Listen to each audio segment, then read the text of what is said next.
Hello, welcome to English Reading by Hidemi Woods. I'll read episodes from my books and talk about them.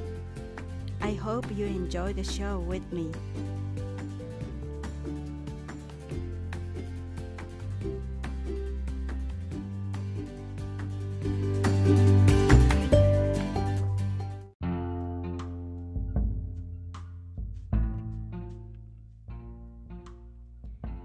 Hi, this is your host, Hidemi Woods. I'm reading episodes from my books here. Today's episode is from one of my books, titled An Old Tree in Kyoto. This one is about my late grandmother. This episode is called Distant Relationship.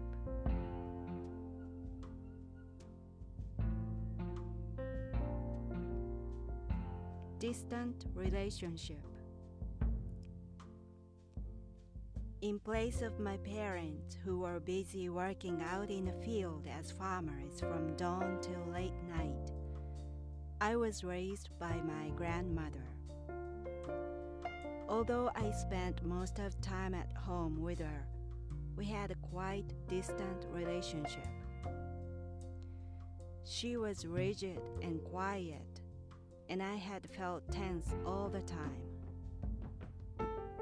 She was friendly to my younger sister, but with me, she herself seemed strained. I was regarded as a successor of the family back then, and she treated me like some sort of VIP. She didn't accept idle talk and didn't understand any joke. Whenever I was talking casually, she stopped what she was doing right away and fixed her eyes on me to listen. So it was impossible to have relaxed conversation with her. Also, she was strict about manners and chided me for my way of eating, sitting at the table, or walking. Consequently, our meal times were silent. Sometimes she would set my meal at the table perfectly and retreat to her room like a servant. She hardly talked about anything personal, and even when I asked, she just shrugged it off as if it was irrelevant. I had lived with her for over 20 years, but I never knew her.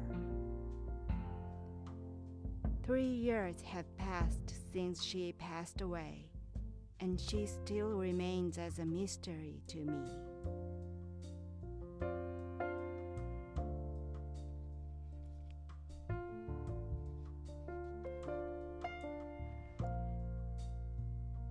My grandmother was such a quiet, distant, unfriendly person.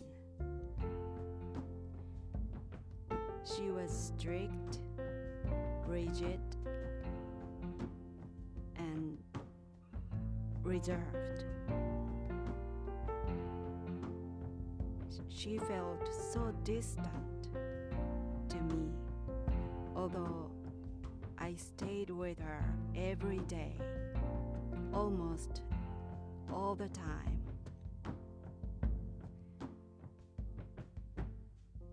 But I never understood what she was thinking or what she was interested in.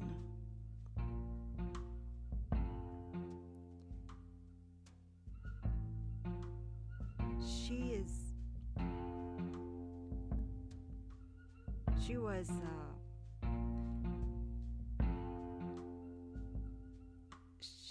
didn't have any friends, and she hardly went out. She just stayed at home every day, doing all the housework, like cooking, cleaning, sewing,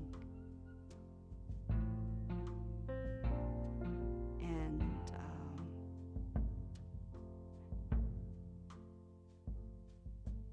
she was just watching TV or helped my grandfather at the yard. My grandfather was crazy about growing his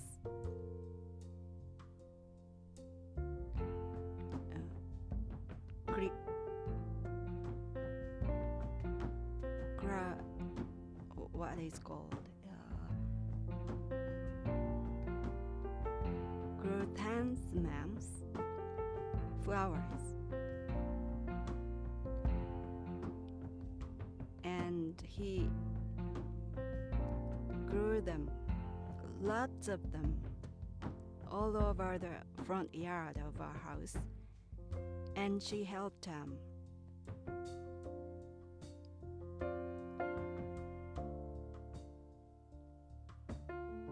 And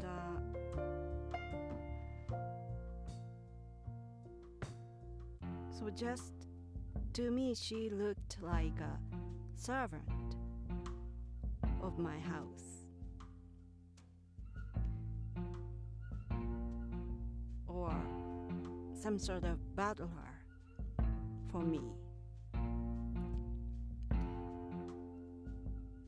She never allowed me to help her at the kitchen or any housework. If I tried to do so, she seemed so uncomfortable and she stopped me helping her.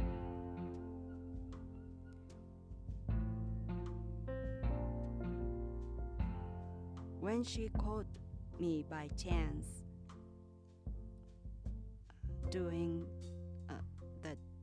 the dishes at the kitchen or cleaning a little bit,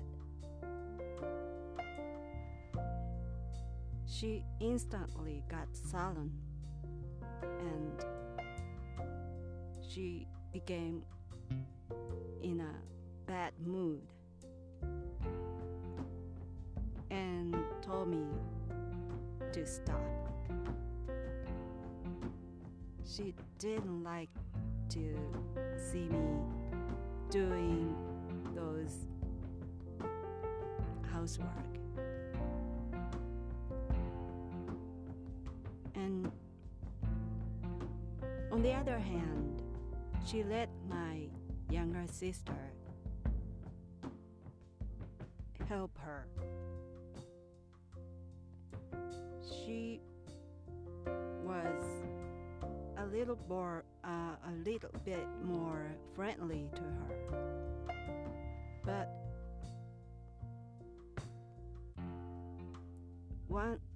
the minute I tried to join them, my grandmother got nervous, got strained to me, so she just stopped talking idly and asked me what she could do for me. So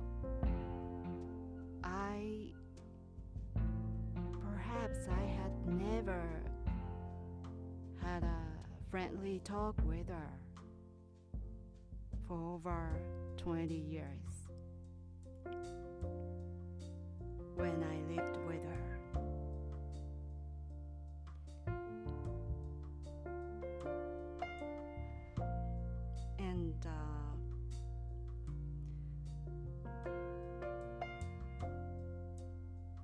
there was a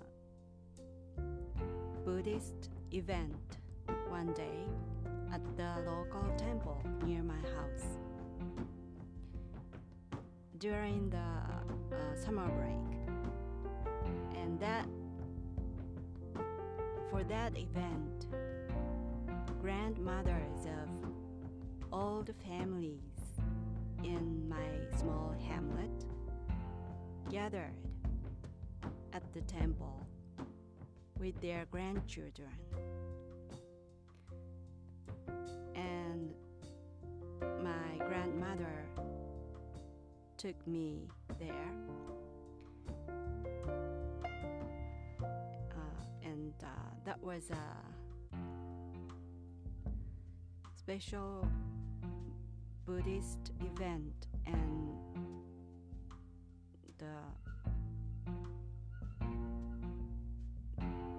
a bag of snacks, candies were handed to each child there.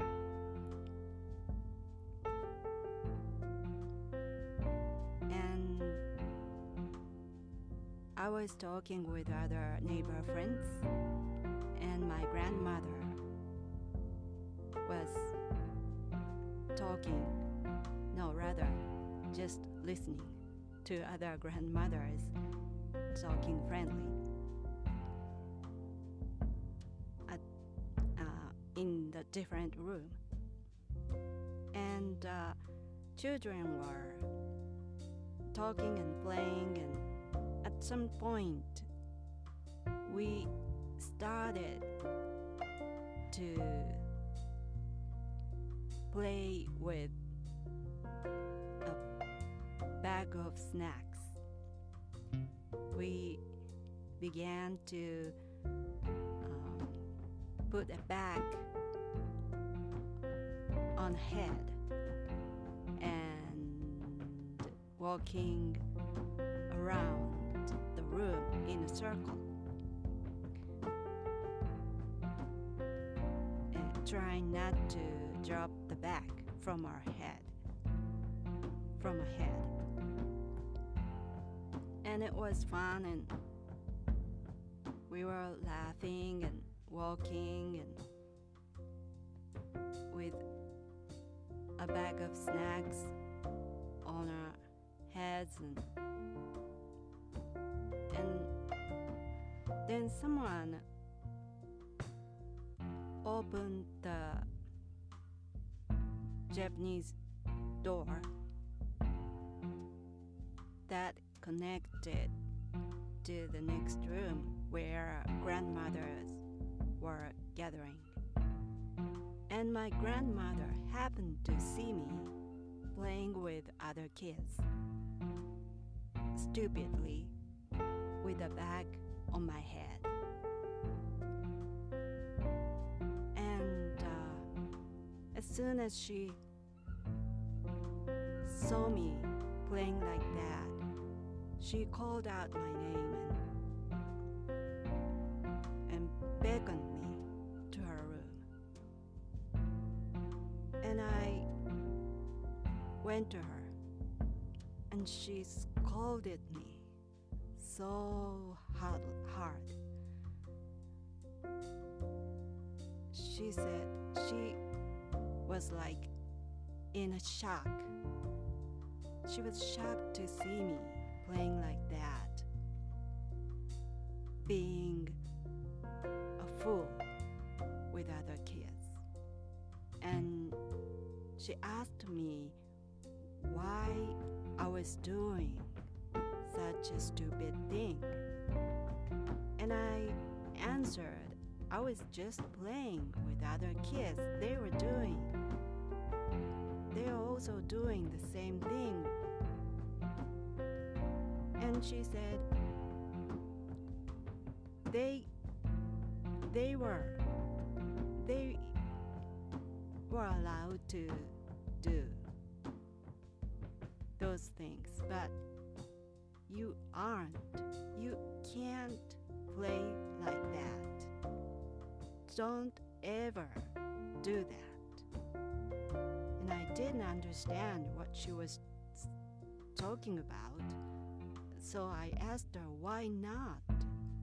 I am a child. And she said, you are special. You are different from other kids. So you can't do anything that other kids do. You are not supposed to do. You are not supposed to act like other kids. You are special. Don't ever do the same thing as other kids do.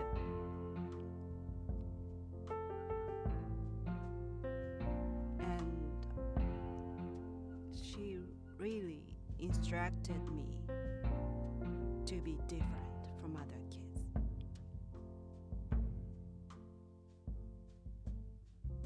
I think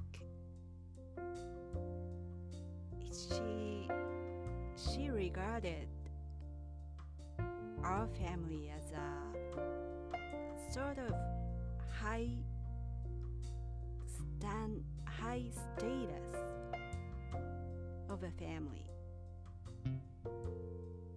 because our family used to be a powerful landlord of the area, and we had a vast amount of land used to own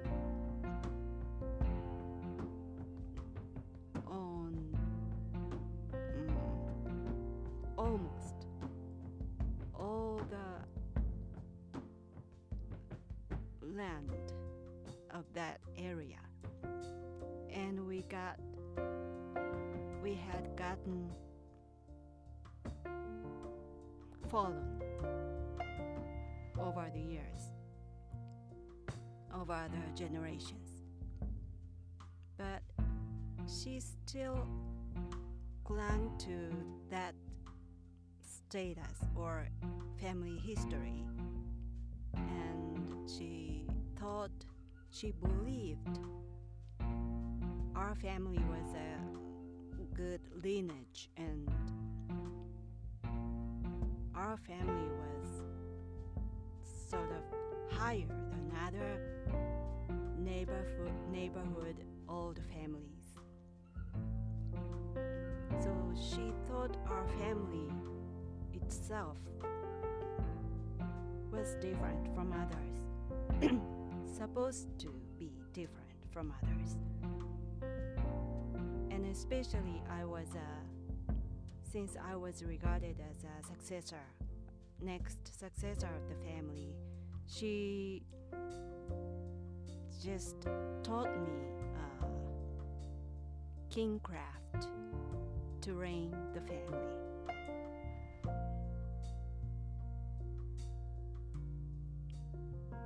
That's what she was trying to do for me.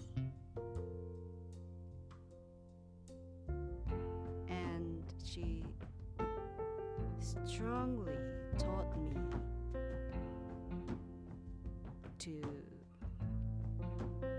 be special and be different from others. And that teaching was tattooed in my brain, although my family succession ended with me,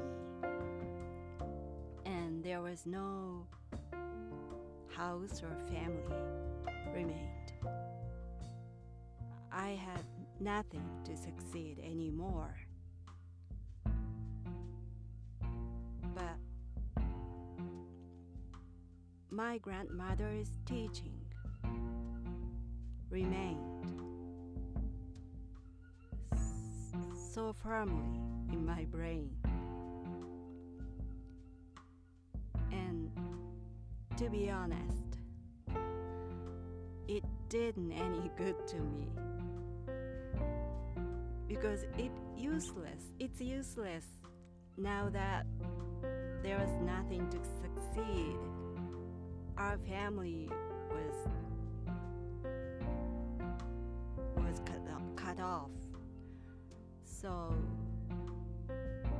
my grandmother's king craft for me is now totally useless. On the contrary, it had many sorts of bad side effects, I think. It's completely counterproductive. It backfired me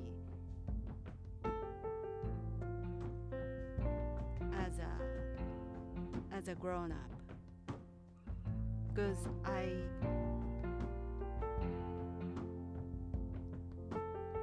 still don't have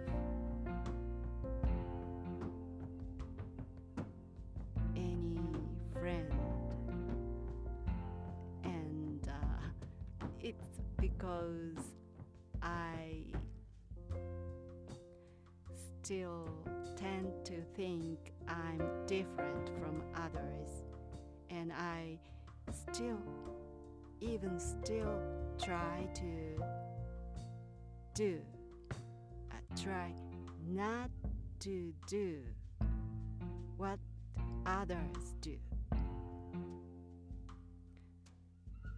So I wouldn't work at the office. I wouldn't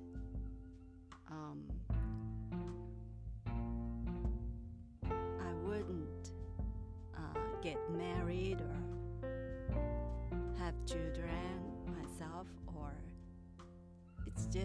I just couldn't, because of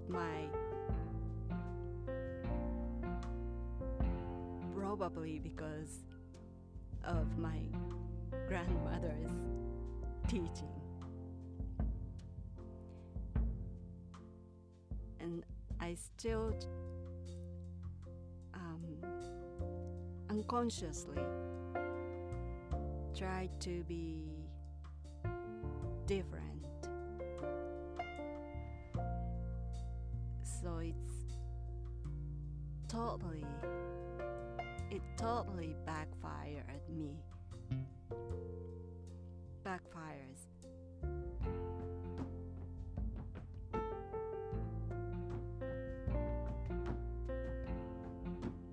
And I still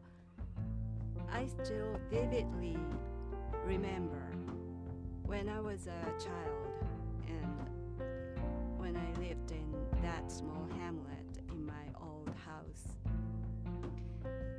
There was a very narrow path near my house, and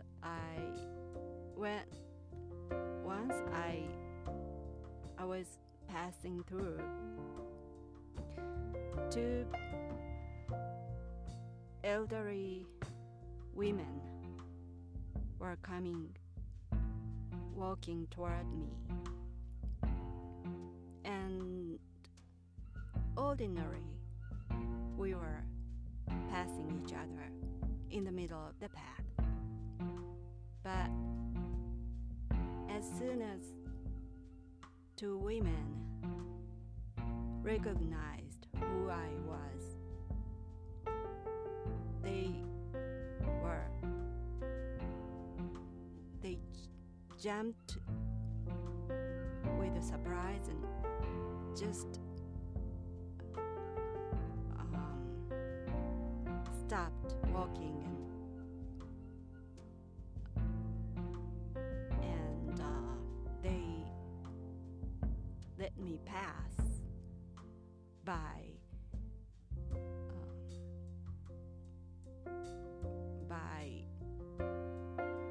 standing on the edge of the path themselves.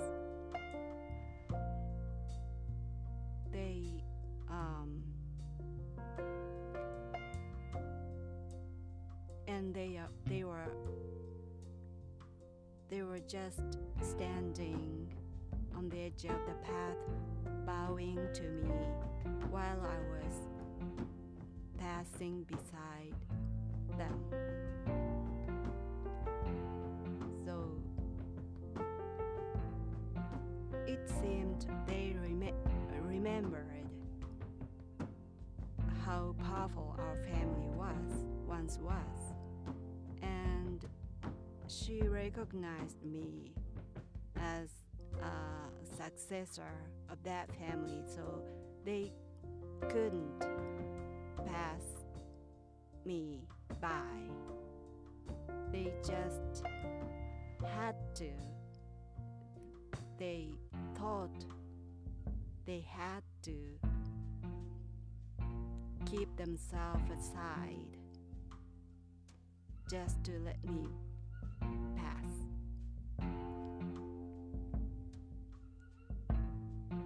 So, my grandmother had lived those kind of surroundings. My grandmother was used to being in that special treatment, I think. So it's not so strange.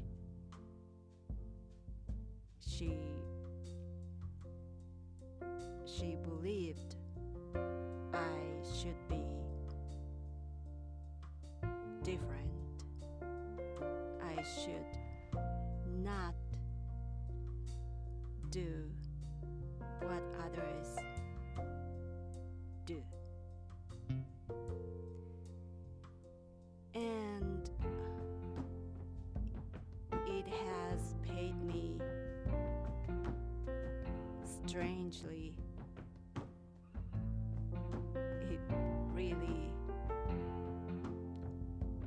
It has really hindered me from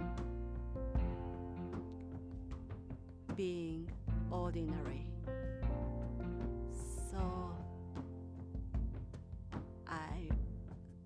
So ironic, I think.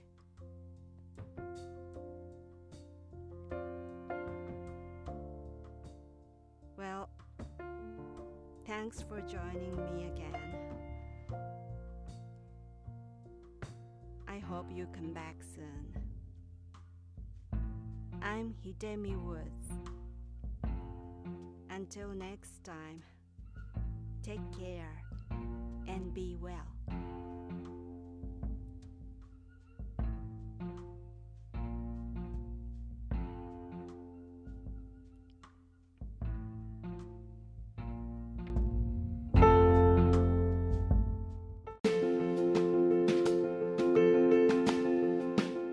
Audiobook, The Family in Kyoto, One Japanese Girl Got Freedom by Hidemi Woods on sale at online stores or apps. Apple Books, Google Play, Audible, 43 available distributors in total.